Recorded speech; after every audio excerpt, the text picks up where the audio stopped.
안녕하십니까. 신은균의 국방TV 시큐리티 뉴스입니다. 오늘도 역시 아주 중요한 국제정치 그리고 대한민국 안보 관련한 소식 알려드리겠는데요.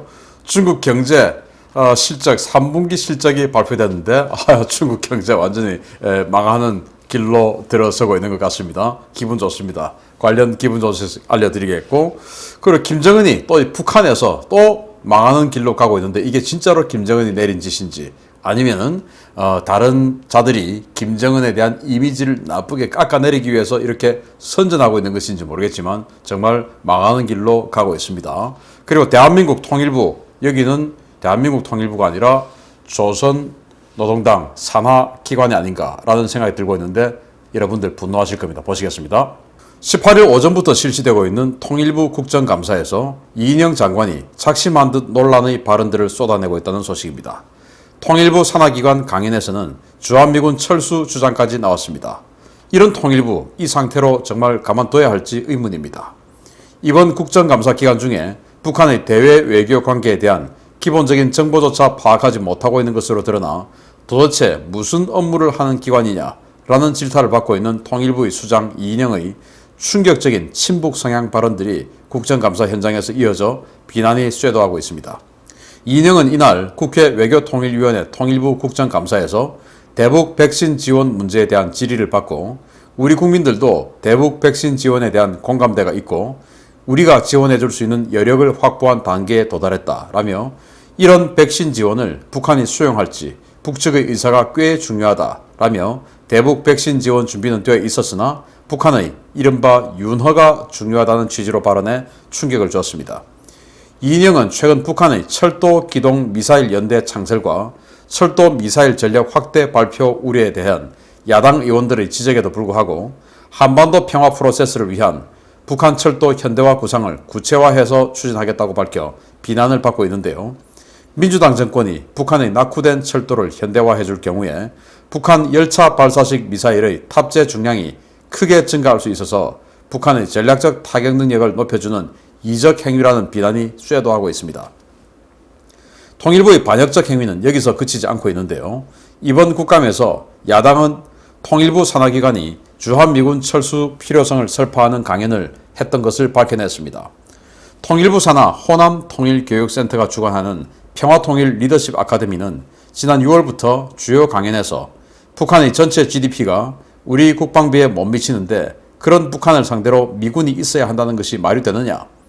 미국이 평화협정을 맺지 않는 것은 중국 때문이며 미군이 남아있으려면 북한 위협을 부추겨야 한다. 미국이 전쟁을 끝내지 않는 이유는 이것 때문이며 북한 핵무기 때문에 전쟁이 끝나지 않는다는 것은 말이 안 된다. 라며 북핵을 두둔하는 내용을 교육했습니다.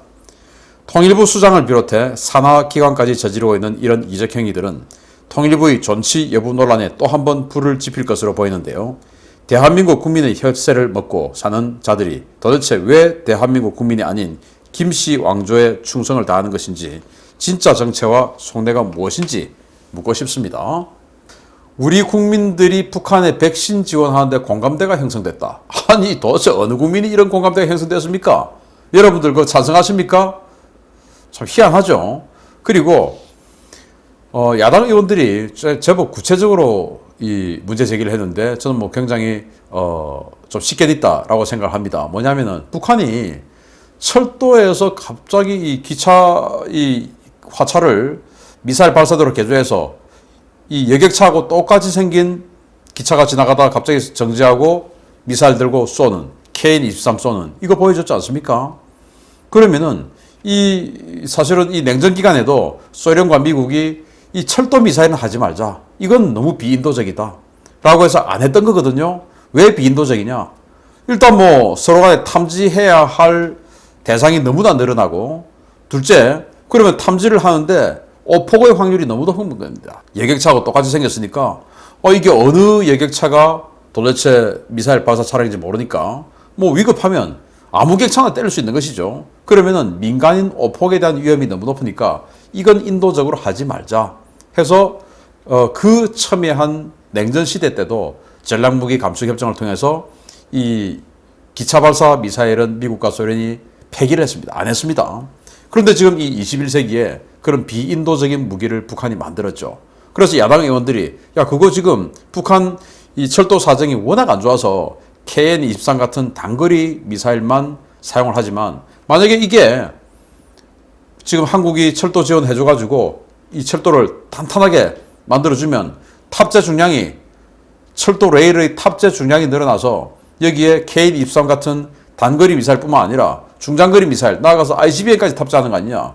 이거 이러면 전쟁의 위협을 높이는 거 아니고 또 이적행위 아니냐라고 지적해도 그러거나 말거나 그럼에도 불구하고 인도주의 차원에서 그건 해줘야 된다라고 주장하는 이자.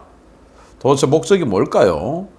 그리고 통일부 산하에 여러 기관들이 있는데 그중에 호남통일교육센터라는 곳이 있고 여기에서 평화통일 리더십 아카데미라는 걸 통해서 강연, 순회 강연 이런 걸 하는 거겠죠. 그런데 이 그 호남통일교육센터를 위탁 경영하는 업체가 어디냐? 우리민족이라는 단체입니다. 우리민족. 여기다 끼리만 붙이면 북한 관영 매체 아닙니까? 우리민족. 그리고 여기에 주로 강연하는 강연자가 원광대 교수 관계되는 사람이라고 하는데 이 사람은 누구냐? 지난 아로 사건 때 이석기 측 증인으로 나와서 이석기를 두둔해줬던 자입니다.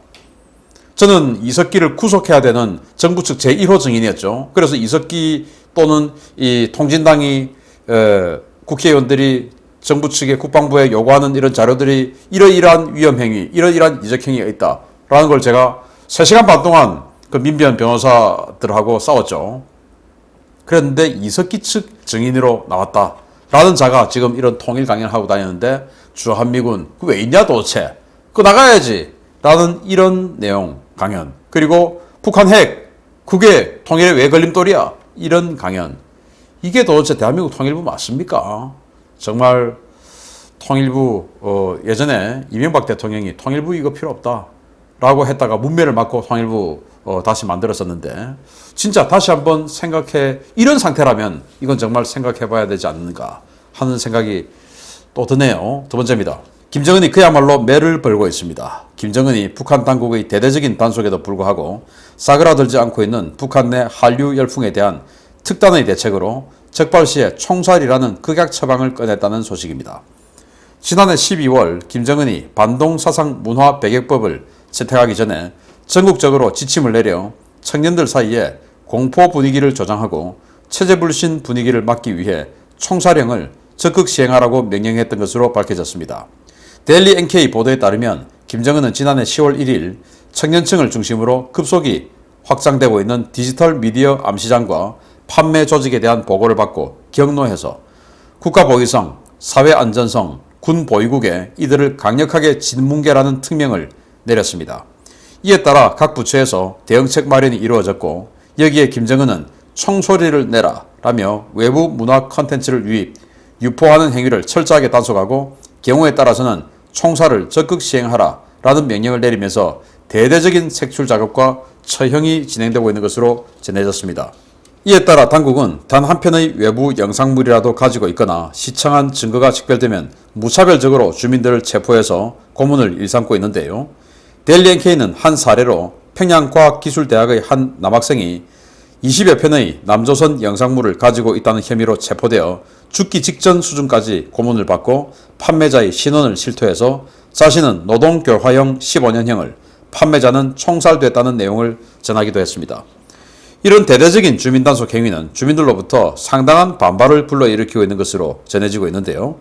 주민들은 이른바 남조선 컨텐츠를 보며 왜 남한 사회를 동경하는지, 왜 현재 북한 사회생활에 불만을 가지고 있는지 자숙 없이 무조건 주민만 때려잡는 이런 폭정, 과연 주민들이 얼마나 더 참고 버텨줄지 모르겠습니다. 야, 우리 사랑의 불시착 이런 거 좀 봤다고 15년 징역형을 내려버리고 그거 팔았다고 사람을 죽여버리는 이런 북한입니다. 이런 북한을 우리 통일부 그리고 통일부 돈을 받아서 강연하러 다니는 자들은 두둔하고 있죠. 정말 기가 찹니다. 그런데 이게 진짜로 김정은이가 내린 명령이냐? 내렸으면 그건 사실 오늘 아침 제가 데일리 디펜스를 통해서 말씀드렸듯이 정말 무지하고 멍청한 자고 그러지 않았다면 정말 김정은은 지금 아주 위험한 백척 간두에 휩싸여 있는 것은 아니냐. 김여정이 지금 마녀처럼 이렇게 이미지 메이킹 되고 있지 않습니까? 그러면서 김정은도 이런 식으로 주민들에게 아주 공포의 대마왕으로 이렇게 각인되고 있다라고 한 것은 백두혈통 빨리 끌어내리고 지금은 뭐 이 과도기적 단계라는 측면에서 노력을 바지 사장으로 만들어 놓고 있는데 시간 좀 지나서 너희들의 이미지를 완전히 깎아내리고 나서 도대체 왜 우리가 이 21세기에 저런 세습 체제를 유지해야 돼? 라는 여론이 확실하게 딱 세팅이 되면 이제 끌어내리고 우리가 해도 되지 않느냐. 이런 사전 준비 단계일 수도 있다. 라는 생각을 해보면서 북한의 큰 변화가 곧 있지 않겠나. 라는 생각을 합니다. 지금 이 미국의 정보 당국들이 굉장히 큰 준비를 하고 있는데 제가 내일 아침에 데일리 디펜스를 통해서 또 알려드리도록 하겠습니다. 자료 지금 준비하고 있습니다. 다음 소식입니다. 중국 경제가 그야말로 폭망하고 있습니다. 국가통계국이 18일 발표한 3분기 경제 성장률 충격파가 가뜩이나 위축된 중국 경제를 더욱 쪼그라들게 만들고 있는데요. 정신 못 차린 시진핑, 공동부유를 주장하며 시장을 더욱 옥죄면서 경제 폭망의 화염에 기름을 끼얹고 있습니다. 중국의 올해 3분기 경제 성장률이 4.9%를 기록했으며 이는 로이터 통신과 블룸버그 통신이 집계해서 전망했던 예상 전망치 5.2%와 5.0%를 밑도는 것이라고 주요 외신들이 현지 시각 18일 일제히 보도했습니다. 중국 국가통계국은 18일 오전 발표한 경제 실적 자료에서 3분기 경제 성장률이 4.9%에 불과하다고 발표했는데요.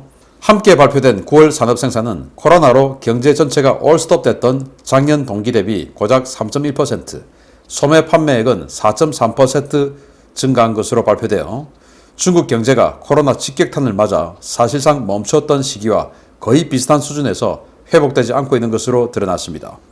이는 지난주 발표된 생산자 물가지수 PPI 상승폭이 통계 작성 이래 역대 최고치를 경신하며 무려 10.7%를 찍었다는 소식과 함께 중국 경제의 앞날에 빨간불이 들어왔다는 것을 의미하는 것인데요. 중국 당국이 공식 발표한 집계만 놓고 봤을 때도 중국 경제는 비용 폭증과 소비 위축으로 산업 전반이 크게 위축되었고 앞으로도 개선될 가능성이 거의 없다는 부정적 전망들이 쏟아지고 있습니다. 이런 상황에서 시진핑은 연이어 자살골을 넣고 있습니다. 시진핑은 2035년까지 공공서비스의 균등화를 통한 공공부유 실현을 선언하며 소득세 상향, 부동산 보유세 도입, 소비세 확대와 사회복지 예산을 대폭 확충하겠다고 밝혔는데요. 이는 경제 전반에 대한 조세 부담을 높여 가뜩이나 위축된 경제를 더욱 악화시킬 것이라는 관측으로 이어지고 있습니다. 시진핑의 이 같은 강공은 내부 정치적 투쟁 과정에서 가진 자와 없는 자를 나누어 자신의 정치적 입지를 더욱 공고하게 다지려는 의도로 풀이되는데요. 장기 집권과 권력 공고화를 위해 국가 경제를 파국으로 몰고 가는 행태, 중국몽을 꿈꾸는 어느 나라와 소름치게 끼치게 닮았다는 지적입니다. 이거 뭐 문재인 정부가 지금 하고 있는 거하고 거의 뭐 똑같은 거죠. 지금 중국 경제 이 3분기 성장률이 4.9%, 미국의 3분기 경제 성장률은 3.5%, 대한민국은 완전히 그냥 폭망이고. 자, 이런 상황이에요. 미국의 경제 성장률이 3.5%인데 중국이 4.9%다. 미국의 2분기 경제 성장률은 6.5%예요. 자, 이렇다고 한 것은 중국이 지금 굉장히 부진하다라는 걸 알고 느낄 수 있는 것이죠. 여러분들 뭐 주지의 사실이다시피 중국은 최소 7%에서 8% 경제 성장률로 계속 쉬지 않고 굴러가야만이 체제가 유지되는 그런 체제다라고 우리가 아주 상식적으로 알고 있는데 4.9%다. 이게 작년에 뭐 V자 반등 이래가지고 작년 1분기 때 완전히 코로나로 내려앉았다가 다시 V자 반등해서 올라가서 작년 3분기가 4.9%. 그런데 이렇게 V자 반등하고 전 세계도 다시 반등을 하고 있는 상황에서도 세계의 공장이라고 하는 중국이 작년하고 똑같다. 그런데 작년에서부터 지금까지 돈을 어마어마하게 풀었는데 그게 대부분 부동산으로 들어가 버렸다. 그런데 부동산 지금 폭망한다. 완전히 지금 뭐 중국 그냥 모든 지표에서 내리막길 걷고 있는데 이런 상황에서 소득세를 상향하겠다. 개인소득세, 법인소득세 다 올리겠다. 그러니까 돈 있는 놈들 더 많이 내놔. 이런 상황 같으면 투자를 더 늘리고 뭐 고용을 확대하고 이런 쪽으로 가야 되는데 그래서 기업에 대한 부담을 조세 부담을 줄여주고 이렇게 해야 되는데 트럼프가 그렇게 해서 미국이 확 불타올랐죠. 그런데 한국은 이런 상황에서도 야 법인들 돈 더 내. 가진 자들 돈 더 내. 이렇게 해서 가진 자들이 소비를 확 줄여버리니까 더 다운되는데 똑같은 짓 하고 있는 겁니다. 그리고 부동산 보유세. 중국 같은 경우는 부동산을 구입하는 게 아니고 보유를 하는 것이죠. 장기 보유. 근데 보유세 더 내놔. 안 그래도 지금 부동산 경기 박살나고 있는데 걔들 가진 자들 더 내놔. 이제 이렇게 되는 것이고. 그리고 소비세를 확대한다. 소비세가 뭡니까? 우리가 지금 부가가치세 같은 거 아닙니까? 물가 더 올리겠다는 거죠. 안 그래도 지금 생산자 물가지수 이 전력난 때문에 어마어마하게 올라가고 있는데 여기다가 소비세까지 더 붙여버리면 이제는 이 생산자의 원가가 물가에 반영되고 판매 가격에 반영되고 여기다가 소비세까지 올려버리면 이제는 소비가 더욱더 위축되겠죠. 그러면서 사회복지 예산을 더욱 늘려서 못 가진 자에게 더 나눠주겠다. 그러니까 가진 자 더 내놔. 이게 이제 빈곤의 악순환으로 해서 계속 내리막길로 가는 그런 스타트를 확실하게 끊고 있는 겁니다. 대한민국도 같이 하고 있고. 아무튼 중국이 이렇게 내리막길로 가는 것이 확실해진 이런 지표. 더군다나 이건 중국이 국가통계국이 발표한 자료예요.